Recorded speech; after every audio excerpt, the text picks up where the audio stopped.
chance and sun Monday, high 89. I'm Steve Williams on AM 560, The Answer. 63 at O'Hare, a water temp in Lake Michigan of 71. Your next news update is at 7:30, and Chicago's Morning Answer with Dan and Amy continues next on AM 560, The Answer. This hourly segment is brought to you by Papa Nicholas Coffee. Papa Nicholas Coffee, a family tradition since 1897. This is Chicago's Morning Answer with Dan Proft and Amy Jacobson on AM 560. The Answer.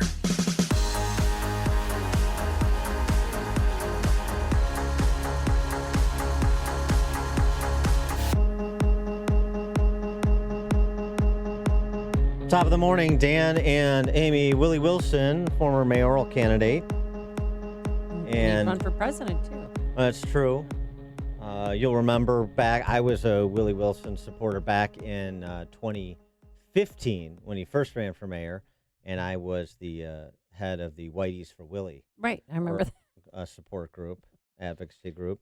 No, like Willie Wilson, like a lot of what he has to say, like a lot of what he's done. He's lived this incredible life to go from being a sharecropper in the Jim Crow South to being a millionaire in our little community called Chicago. And he's very multimillionaire. philanthropic. Very philanthropic. And he's trying to stay involved. He's supported Lori the Lightfoot in the general election after she and Tony Preckwinkle made the runoff with Willie finishing third. And Willie, by the way, winning 13 of the 18 black wards, majority black wards in the city in that primary this past February. And in the Sun-Times, well, Lori forgot who got her there. I called her 3 or 4 times, says Willie. She responds to me with the text, but she won't take my calls. I have no relationship with the mayor at all. I'm disappointed. I probably do feel used, to be honest with you. I ain't going to lie about nothing. I would never take it personal, but I know Chicago's got a lot of issues, and I want to be involved to help fix it. She can use me. That's fine. I'll just go work with the aldermen, state legislators, and just continue to work with the community.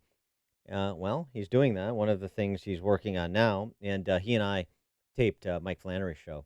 Oh, good. Flannery fired up yesterday, so that'll be on tonight at 10 p.m. and then again Sunday morning at 8:30 a.m. if you want to catch the act that Willie and I put on with Any Mike Flannery. you want to take this outside moments? No, Okay. I like Willie. Okay. So it's totally different than Martwick. And so and the proposal, I should get to it here, is a reparations proposal. It's not just for the federal level anymore. Willie had put out a release this week. He's already started having community forums, town halls about the topic. And he frames this as sort of a starting point for a discussion. Lay out a case for reparations for the descendants, strictly, not all black people, the descendants of slaves in Chicago and Illinois. He's got a resolution at the city council level. He's going to have a resolution at the state level as well. And it's not a check. It's really a amalgam, at least the starting point for the discussion of services. So this would be, as I understand it, descendants of slaves who make no more than 3 times the poverty level. So somebody who's a multimillionaire like Willie would not, even though he's a descendant of slaves, would not qualify. No more than 3 times poverty level, which is about 75 grand round numbers. And you would get, among other things, free education at city colleges, free job training apprenticeship programs funded by the city of Chicago, full range of free health services, free prescription drug benefit for senior citizens, again, that qualify, home ownership assistance, landlord-tenant mediation services, and other free housing services from the Chicago Department of Housing. There would be equity with respect to contracting, city contracting, to reflect the percentage of blacks in Chicago, which is about a third. Free public transportation, and also wants to establish an archival and research center on the transatlantic slave trade. So that's among sort of the highlights of the proposal, and thought, well, let's have Willie back on the show to talk about it in some more detail, go back and forth on it a bit. Willie Wilson, thanks so much for joining us again. Appreciate it. Hey, thank you all for having us again. We appreciate you all both, you know? All right. So did I frame your proposal correctly? That those are the highlights, yes? Actually, you frame it very well. Okay. You know, we put it out there, you know, we have to do something. It's so much violence in Chicago. I guess 40-some people got shot or whatever it is past weekend. And 42. and on. So we just cannot keep going the same way and not getting any results. Do you think, Uh, you hear a lot of talk from politicians and a lot of politicians during the mayoral campaign talked about a Marshall Plan for the west and south sides of Chicago.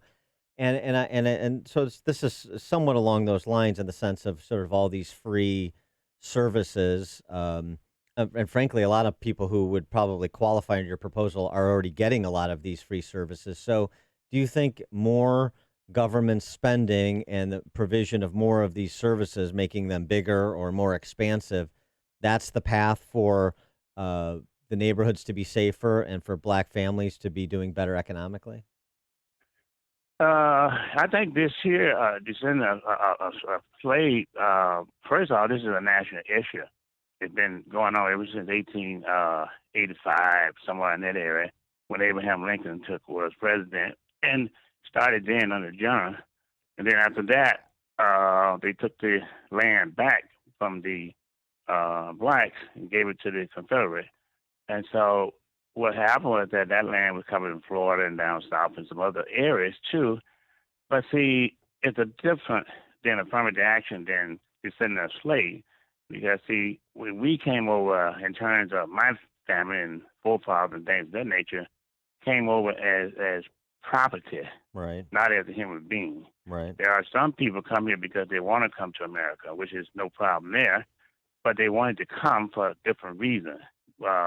We were forced over here. A lot of it died and things of that nature. 400 years of free labor, all right? And so when you destroy families like that, free laborers, and you got people right now in this country, major corporations have benefit from that. So as we move along and keep moving along, when you created affirmative action, well, all of a sudden, affirmative action started for, I believe, black, but then it came on with white females and other sources as well, brown, black and brown people, and on and on. But we must deal with the issue to start the conversation somewhere to help make sure that if you owe a debt to somebody, it was promised and was done, let's figure out how we figure it out. Let's get it paid back. Let's most of all stop the violence, things of that nature. You look at the result of the black community. Average pay in Chicago, $36,000 for a black family, $81,000 for a white family. So the black family is making what the white made 75 years ago. All right. So it's trickled down to the hit some of the senior citizens. They're making, when all is said and done with their paycheck, they're living off $3 a week on food. So- And I know that firsthand because I'm helping in those areas starting now as well. And so as the young people comes up, studied at University of Illinois, I believe it was, pretty much 18 to 24, pretty much 40% of them unemployed. You never can catch up just with the program we got now. So I'm saying, look, Yeah, but let's but get what you. Willie, on that point, you can never catch up, right? But that's not because those kids today, or for the last several generations, haven't had access to schools. It's the quality of the schools that so many of those kids can't access that live in the city of Chicago. So what does reparations do? What does giving away something free matter if it's if it's not quality? And that's the problem in CPS and to some extent with city colleges, isn't it? Well, in some sense, yes, but a lot of the situation, no, because you very well don't have the resource. A lot of the kids into the black schools come to school hungry. A lot of them does, and a lot of them don't even have the book. A lot of schools don't even have, let's say, for example, music instrument, things of that nature. The resources, the dollars, the economic side of it. Yeah, but then why? Parents don't have the economic. But on the They can't very well But on the But but on the education piece, then you should be out there. I mean, I think you are. I think you're a supporter, but you should be out there talking about, hey, pour more money into scholarships for these kids. We should pour money in the tax credit scholarship program in Illinois to make sure that kids that don't have family resources to go to have school choice have those choices, have the same choices that rich white kids or anybody else has in Chicago, rather than just protecting neighborhood schools to protect neighborhood schools, even if they've failed generations of families and kids. well, but how can you support that? And one individual cannot do it. The state, the city, need to do the right thing by them. For example, 31% roughly African American pays taxes, but they get less than 1% of the contracts in the city of Chicago. All right. So unless you deal with the economic part, the rest of it is pretty difficult to make it through. Fairness in terms of getting things done need to be in place here. But if you go back and talk about reparation, right, establish that from what been really promised, and then you're gonna start out. Just my opinion, start out the right way. But this is a way here. At least we can start the conversation again. We have the first meeting last week, one coming up this week here at 4920 West Madison. We got more coming in the Hicks Latino area and in the white area, and to start the conversation. We spend advertising dollars, get the conversation going, so we can kind of make something whole here. Just as we're trying to make Chicago is a sanctuary city. Right. Well, I got nothing wrong with sanctuary city, but what about this crisis emergency we got right here? Yeah, what about it? More people Well, get how would people killed apply about for? I mean, in a weekend in Chicago than they get in Vietnam in a whole year almost. Yeah. yeah, I know it's a proposed ordinance, but how would people apply for this, and who would oversee it? Would you be in charge? Well, certainly, I got in my polls having a commission to do it. I would certainly love to be in charge of it. For the simple fact is that, look, I'm not doing it for a political reason. I'm doing it because there's a need for all of us to try to bring some people together and make Chicago a safer place, but economically, educate the whole 9 yards. I certainly would love to have some input into it. That was one of the things that I was supposedly appointed by Mayor Lightfoot on transition team, economically speaking, charge of, but it didn't work out. So we have to keep on going. We can't let one thing stop us. So then let's go to the aldermen, people like that, and try to get something done. But yes, I would try to be. Hopefully, it would be. If not, put someone else in there to get the job done. So Willie, you think that this proposal or something like it, doing something in this direction, would improve race relations in Chicago? And this is in part about racial healing, right? Although I am. Look, I am what you call, I lived the Jim Crow days, but I wouldn't qualify for it now what I want to qualify for it. Right, I understand. We were fortunate to get to Right. it, all right? But there are people out there that don't have money to get downtown Chicago, never been out a 5-block rating of their neighborhood, and never been downtown Chicago. They have to think about getting food before they can think about getting a job or perhaps starving at night, things of that nature. So I think that it will improve. I think if we start to talk and start to understanding one another, just as we got sympathetic to other country and other people coming over, what about the people right here in our backyard? Well, it's more of a crisis right here in our backyard than opposed to other different country and things of that nature too, so we got to take them all at the same time. No, don't you think though? I think this will help. Don't you think it's a bit complicated though in terms of deciding who pays at least, right? I mean, we're just going to pay as a group, or are we going to separate people out who are obviously the descendants of slaves would be the beneficiaries, but there are black people in the city who aren't the descendants of slaves, so they would pay. There are white people who arrived here, generations after slavery, have nothing to do. Their family has nothing to do with slavery. They would still pay. There are black people. I mean, not more so in the South and places like Louisiana. There were free blacks during the Civil War, as you know, that were slave owners. Yeah. There are Native American tribes that own slaves. It's a small percentage as compared to the white population, but it's still real. So how do you start to segment out who pays, even once you establish who the beneficiaries are? Well, let's put it this way. First of all, when Japanese bombed Pearl Harbor, America went back and built up that country. Reparation. The Native American reparation. All right. Mm-hmm. What we have to do is that I'm not saying I have all the answer, because I do not have all the answer. All right. I'm saying that look, if we get in a room together, start talking and working out, and have a commission set up, we can figure this thing out together and make this thing work. Because it is very complicated. Every black person is not descendant of slave, you know. But it's still all our problem, because when violence comes, it affects all black, white, brown, black, brown, the whole 9 yards. So it's to our advantage to work it out, not to just let it linger on, continue on in the future.